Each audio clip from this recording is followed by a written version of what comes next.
Good evening and welcome to another edition of Perspective on Cable 9. My name is Kathy Hicks. I'm the news director at Kicks and Q93 Radio in St. John's. And I want to introduce you to our panel tonight. We've been on sort of a semi-vacation for the last 3 weeks, and we haven't had at least an episode of Perspective, and I know this time around we've got an awful lot to talk about tonight. But let me introduce you to Ian Bailey. Ian, of course, is the Canadian Press Newfoundland correspondent in St. John's. Next to Ian, Bretton Loney, the news editor for the Evening Telegram, and also Ted Warren, the city editor for the Evening Telegram. I don't think there's any doubt about it, guys. You know, certainly for tonight we want to talk about the federal budget. There's no doubt the apron strings to Ottawa as far as Newfoundland is concerned, you know, being cut. And we want to talk about that. We want to talk about Jim Walsh tonight and the resignation of him and then the follow-up resignation of Gary Anstey. We also want to touch on perhaps Newfoundland Hydro. We may get to that, and even perceived conflict of interest allegations there, and as well perhaps tobacco smuggling. But what, should we start with budget? There's an awful lot to talk about. There's a lot of concern in Newfoundland about the extent of the cuts anyway and how much they'll cost.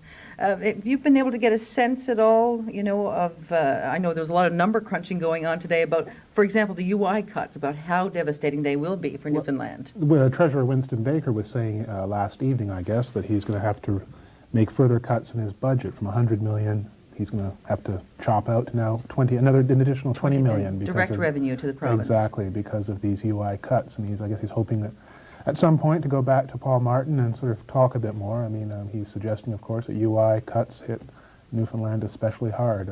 This is ground zero for that kind of federal policy. I didn't get any doubt last night when the budget was brought down from Winston Baker. He was extremely disappointed. Mm-hmm. Indeed, a bit surprised about the UI cuts. I mean, he's been in discussions with Ottawa about, in fact, it's Newfoundland who even have proposed UI cuts in the first place, but they proposed UI cuts as part of their ISP, you know, the Income Supplementation Program. And he was, no doubt about it, he was very disappointed last night, and I think really surprised about, you know, how Ottawa moved so quickly and then leave Newfoundland in such a bind right now. But sympathetic to the need of the finance minister to cut the deficit to try and get it under $39 billion, I guess he said at some point. Yeah, the impact of the UI cuts, if I understand them rightly, won't be quite as bad in sort of the greater St. John's area, in the sense that, you know, right now it takes 12 weeks to qualify for UI here because of what our unemployment rate is, and it's going to stay at 12 weeks under the new proposal. So it's not so much St. John's, greater St. John's area will be affected, although of course you'll get less weeks of UI once you qualify. But in the areas outside of the greater St. John's area, I mean, where you were able to qualify for unemployment insurance with 10 weeks, now you're looking at 12 weeks. And, you know, in many of these areas, as we all know, I mean, people are scrapping and fighting to get, or were scrapping and fighting to get 10 weeks, and now they're looking at 12 weeks. I mean, that's obviously going to have an impact on the economy, you know, in light of the fishery. Yeah. You know, it's as so often in politics, it's what was unsaid in that budget yesterday that really, I think, bodes ill for this province. What we're dealing with now is the first shoe in a 2 or 3 phase rejig of the UI program. That's probably going to become a much tighter program even next year. I think next year they're looking at trying to save something like $2.8 billion. Mm-hmm. on that program, whereas this year the cuts that they've announced, they're talking $600 or $700 million. So you're in order of see magnitude, more than double that. Yeah. Yeah, and I think there's been a lot of pressure in this country and a lot of quarters to bring UI back to its original concept, and to rather than to use it as a program to sort of cover up and deal with long-term employment problems. To have this program function as a short-term insurance program for those who are temporarily out of work, rather than those who are seasonally out of work on a regular basis. I don't know why I'm getting the impression, though, that you know, when you look at it all boils down to cost for us when we look at how much money, because that's exactly what the finance minister brings to the table when he says, I need to find $20 million. Now, it was an estimate last night, but I can't help but think that is a very conservative estimate when you think about the amount of cash that actually won't be, because that's just the effect on the provincial government revenues, but the amount of cash actually not coming into Newfoundland is upwards of 200 to 300 million when you look at more than 22% of the benefits that now come into Newfoundland, which is many, many millions, will be cut. And not only that, too, the thing is, until we see, what other changes are going to be to the unemployment insurance program, in the short term, Wince Baker has to find more money or perhaps, or inevitably, will have to find more money out of his welfare payment budgets. Because, I mean, how is that possible? That's already rising now. That's an area that they have a hard time controlling. And with these kind of changes, inevitably, there are going to be more people in the short term, unless there's some other change in the policy or the program, that are going to end up on welfare rolls in Newfoundland, and then that's a burden to the provincial government. So it's sort of, again, the old, downloading on the lower level of government, which in turn, will carry on. Sure. Is it reasonable for Winston Baker to suggest that had the federal government negotiated something with the provincial government on this ISP proposal, had something been negotiated a couple of days ago, he felt sure that there could be a reallocation of money, that could have happened, and that would have saved Newfoundland from being so heavily devastated. Is it reasonable to think that that would even be possible? No. I think the ISP has been superseded by Lloyd Axworthy's interest in an overall review of social programs as part of a reform of the whole social program system. I spoke some time ago to Roger Grimes on this matter, and he more or less conceded that ISP is off the table until 1995 at the earliest, simply to allow this process of consultation across the country on social programs in general. So if at some point Ottawa decides to proceed with ISP, 1995 at the earliest. So it's more or less off the table. Because the federal social services change will come later this year. In another year, and the consultation will go on. Is that... till September. Yeah.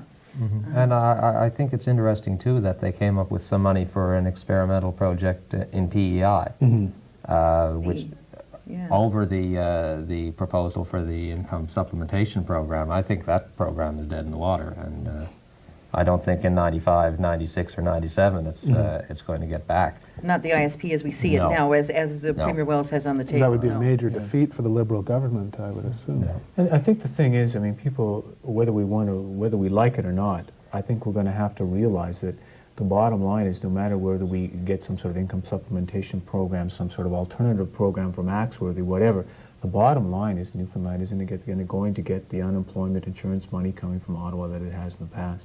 There's going to be less money. However we dole it out, however we devise a new program, whether we know what kind of working is involved, whether this is involved in some sort of after effect of NCARP, whatever, the bottom line is going to be less money. I mean, as Ottawa tries to grapple with and get control of its own deficit and debt situation, they're not going to have the money to come out. And so that is a reality we're going to have to learn to deal with in whatever form. And really, when you look at it in the short term, I don't know that we came out of it all that badly, really. I mean, it could have been much worse. It could have been worse. It could have been worse for a lot of people. It could have been worse for the people who are working, and the people who are working seem to fare well. And certainly for civil service, both provincially and federally, Mr. Baker has said that he's still not intent on cutting the civil service here, at least this year, but he may end up having to. I want to get away from the numbers for a second and just sort of look at the socioeconomic impact, as in our societal structure. What's going to happen there with, an element of crime, perhaps? Just the whole feeling, how Newfoundlanders are going to feel about this. They've been down, and now they're going to feel even more down with this. That it seems to be now that it's a time to increase social spending, to keep an eye on increased poaching and more crime and more depression, more sort of feelings of helplessness, and that Newfoundland will not come out of this slump. What's do we have to get some energy there? Well, I mean, there's no question the prevailing mood in this province is not one of exuberance, and this is not going to help in any measure. And we've just been talking thus far about the changes in the unemployment insurance program. Of course, the other shoe in the federal budget as regards this province was the allocation for the NCARP 2, as it's being popularly called, which is down substantially from the volume or the amount of cash that's been turned over to Newfoundland in the last couple of years. That also is a signal of things to come. In the final analysis, maybe it's a little ironic that we got a news release in our newsroom today that Percival Copes, who was one of the authors of the resettlement program going back 30 years ago, was recognized by Simon Fraser University in BC. Well, perhaps he was right. I mean, and it may well be that resettlement is an inevitability, that out-migration is an inevitability, and something we've got to come to terms with here. But I know that the Premier and a lot of people... Oh, that'll make me a lot of friends. Yeah, they don't want to call it, no matter what, they still don't want to call it resettlement. Mm-hmm. There's no doubt about it. I mean, how can those people stay in those communities? When you look at Newfoundland, we still have a high cost, just for electricity, for just for food, for everything. You've got people going out to catch a couple of birds now to put them in the fridge. They can't even catch any fish to put in the fridge. Exactly. And there's no doubt about it. They're going to struggle very hard next year, and you're going to see them come towards the major centers.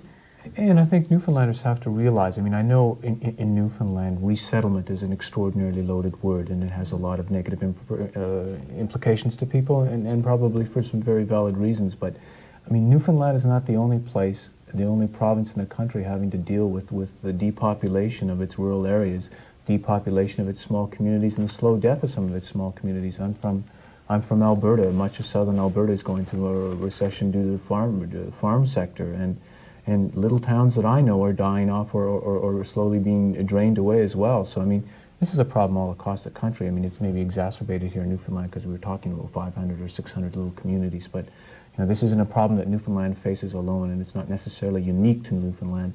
And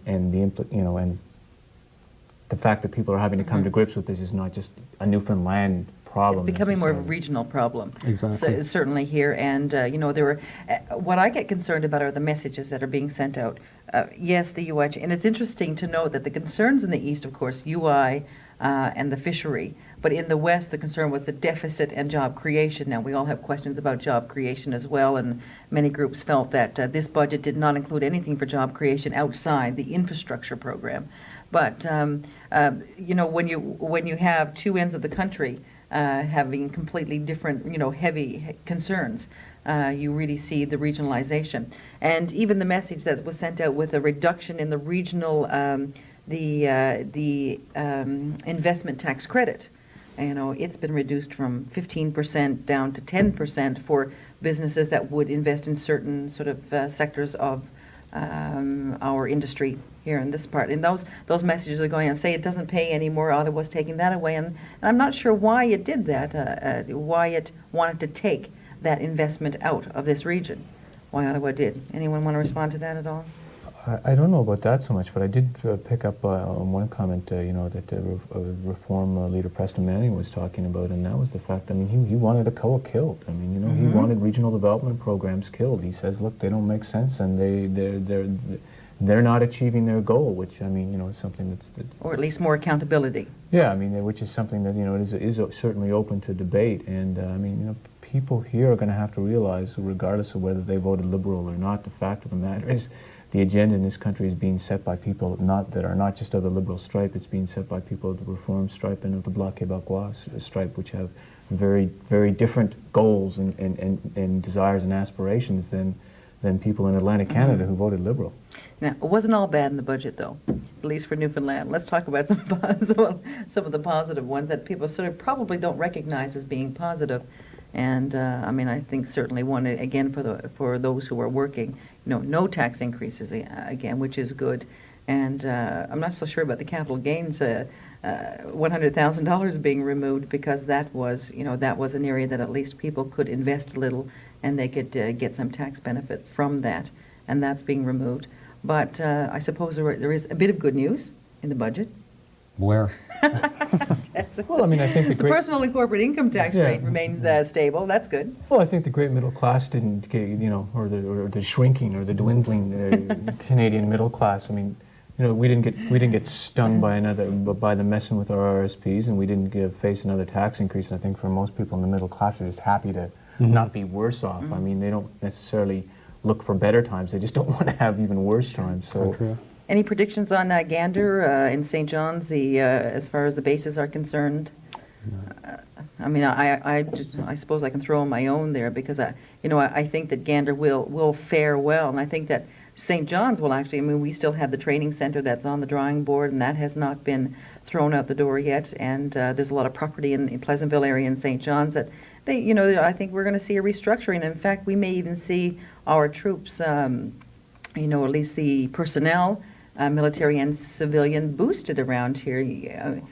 At least I don't see many cuts coming this way because they can't close down Newfoundland. It can't happen. I guess we were spared the cuts that came on the mainland in terms of some of the military bases there. Minor trimming? Only because we never really had our fair share of Exactly. military spending in this country anyway, so there really wasn't that much to cut. Exactly. And you can't cut out the search and rescue presence in Gander just for geographic factors. So there really wasn't much military presence in this province to cut. Well, at least I suppose, to go back to something earlier about NCARP, I guess at least this brings, you're talking about good things in the budget, at least this brings NCARP NCARP 2 to the last stage, to the final act in terms of some of the uncertainty about the program. There will be assistance, and I guess we now head into sort of the last chapter of where it goes. Okay, let's get on to a new chapter. Let's talk about Jim Walsh. I mean, I think a lot of people were very surprised, stunned to find his resignation on the desk of Premier Clyde Wells. How that resignation came about, the circumstances around it, of course, for anyone who's not familiar with that. Gary Anstey of Bristol Communication, who was an executive with Bristol Communication at the time, had given him a cash donation of $5,000. Premier Clyde Wells says, this is not good. And of course, Jim Walsh realized it was not good, and he resigned. Gary Anstey, who then became the executive director, executive assistant, I should say, for Fisheries Minister Bryan Tobin, has now resigned as well. A financial scandal. We haven't had one of those certainly for a while. What really happened here? What's going on? I think the big question here is, where did this money come from? There's $5,000 in cash floating around here. The question is, where did the money come from? Did it come from Gary Anstey? Was it raised within Bristol? Was it from Bristol? Did he pass around the hat? Tobacco smuggling? I don't know. Where did the money come from? It's kind of a major mystery at this point. And the other 50% of the mystery is, where did the money go? Did it go into Jim Walsh's campaign fund? Did it go into Jim Walsh's bank account? Did it go somewhere else?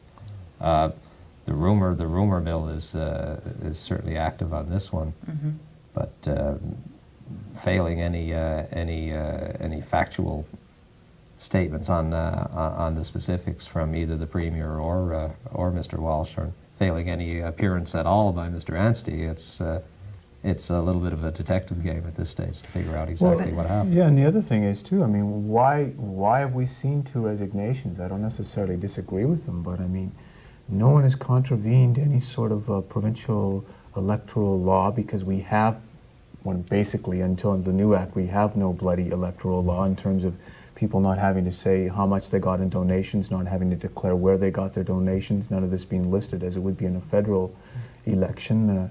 So, I mean, in what sense has there been some sort of impunity here? I mean, it's not really clear. I mean, yes, Jim Walsh was then the tourism minister. Yes, Bristol Communications was after after the renewal of a large tourism contract, which it did not get. Yeah. Which it did not get. But I mean, the question is, what exactly has been breached? Is there a code of ethics for provincial cabinet ministers? As far as I'm aware, no, there's not. I mean, so why have we seen the resignation of Mr. Walsh? And it would be interesting for Mr. Walsh to address some of these questions. And why have we seen the resignation of Mr. Anstey? Here's another question. Why did it take 12 days for this matter to become open when it was known apparently on February 11th that there was some trouble here?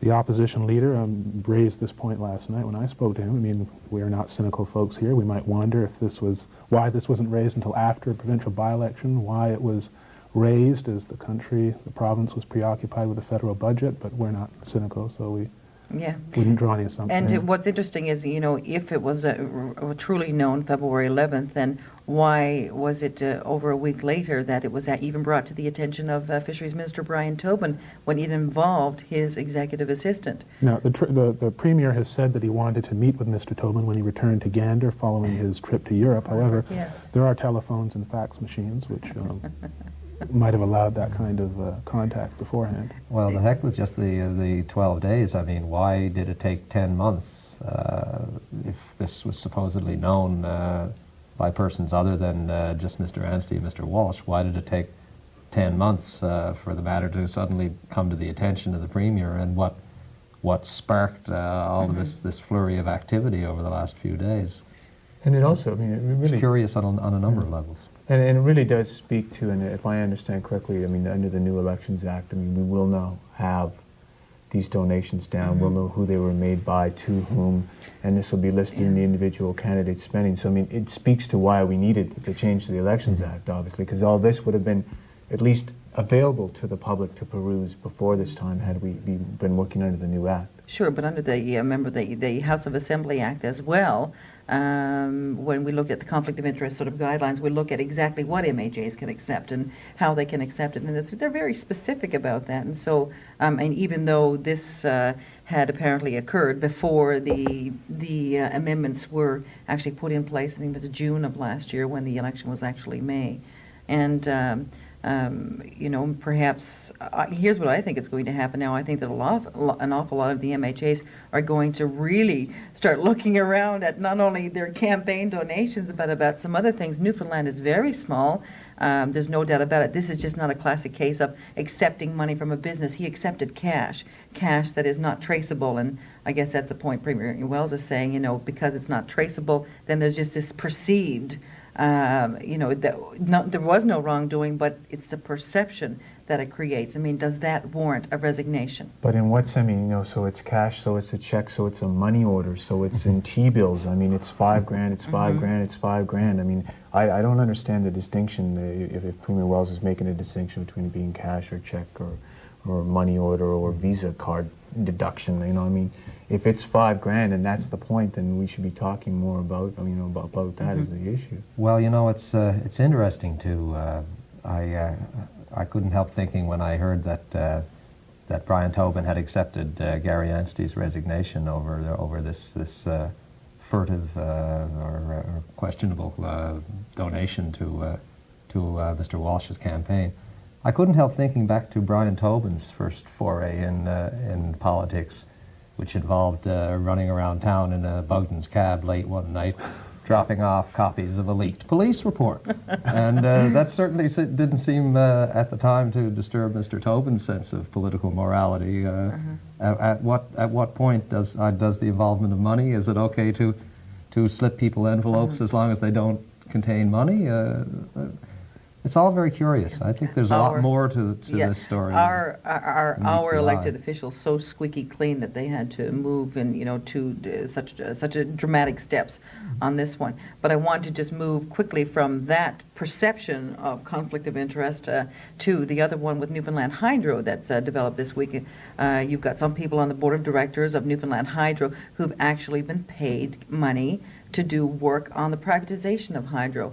Or their firms have been paid money. Their firms, but on behalf of the employees. Rex Gibbons has made that very clear that he was interested in hiring these people. We're talking about Jim Chalker, who's the chairman of the board, and Roland Martin. They knew what they were doing. He could trust what they were doing, and that the money was paid to the firms to offset the cost of these two. And again, Rex Gibbons says this is only perception of conflict of interest. And because of that, he's not going to move to ask for their resignations. But again, this is perception. Jim Walsh resigns because of perception. Rex Gibbons says it's okay because it's only perception. There's no balance there. Len Sims says, how can these board members be objective?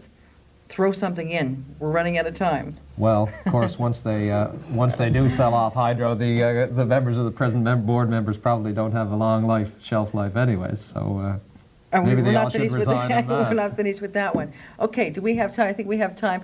Last thoughts on tobacco smuggling. All of these police officers coming in. I mean, are we going to do it? Is this going to happen for Newfoundland? Are we going to be able to nip the smuggling in the bud, or are we going to have access to mail order services that are now happening in other provinces?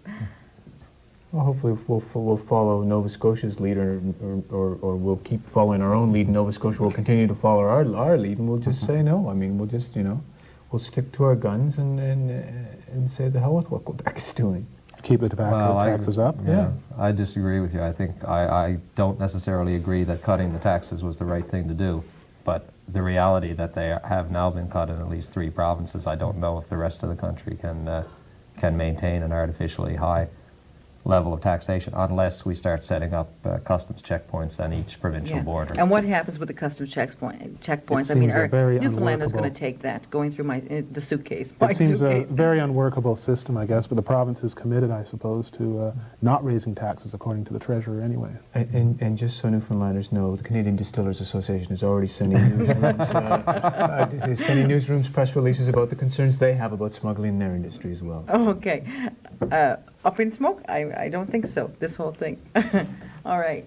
Well, we're running out of time, or we have run out of time. I want to thank you so much for joining in tonight. Certainly, the next week, you'll find there's an awful lot to talk about in and around Newfoundland and Labrador. I'm Kathy Hicks. Thanks for joining us. You're watching Perspective.